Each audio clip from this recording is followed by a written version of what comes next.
селе Арытолон Байгантайского наслега Тампонского района открылась новая котельная. И это уже третья по счету котельная в наслеге, а в Улусе шестая, возведенная за последние годы. В селе Арытолон Байгантайского наслега Тампонского района открылась новая котельная. И это уже третья по счету котельная в Байгантайском наслеге, а в Улусе шестая, возведенная за последние годы. В церемонии торжественного открытия приняли участие министр жилищно-коммунального хозяйства и энергетики республики Алексей Колодезников, первый заместитель главного инженера ГУП-ЖКХ республики Юрий Сютемьев, первый заместитель главы Тампонского района Иван Афанасьев, глава Байгантайского наслега Яков Степанов, представители Тампонского филиала ГУП-ЖКХ и жители села. Мы будем и дальше развивать наше коммунальное хозяйство.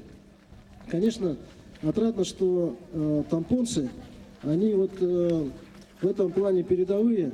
Эта котельная построена хозспособом, то есть силами предприятия, силами людей, которые стоят непосредственно работников жилищно-коммунального хозяйства. Строительство котельной софинансировали администрация Тампонского района в сумме 5 миллионов рублей. Администрация Байгантайского наслега выделила 1 миллион рублей на тепловые сети и львиную долю ГУП-ЖКХ республики. По совету старожилов новая котельная названа «Мадун». Селяне долго ждали ввода этого объекта. Две старые котельные, деревянные, и часто возгорали. А с открытием новой появилась возможность стопроцентного подключения жилищного фонда к теплоснабжению. В котельной установлены 3 котла мощностью 4,2 мегаватт. Расход угля в сутки 6 тонн. Построены новые тепловые сети протяженностью почти 1 километр. Обслуживаться будет 4 кочегаров, 2 слесаря и 1 электрик.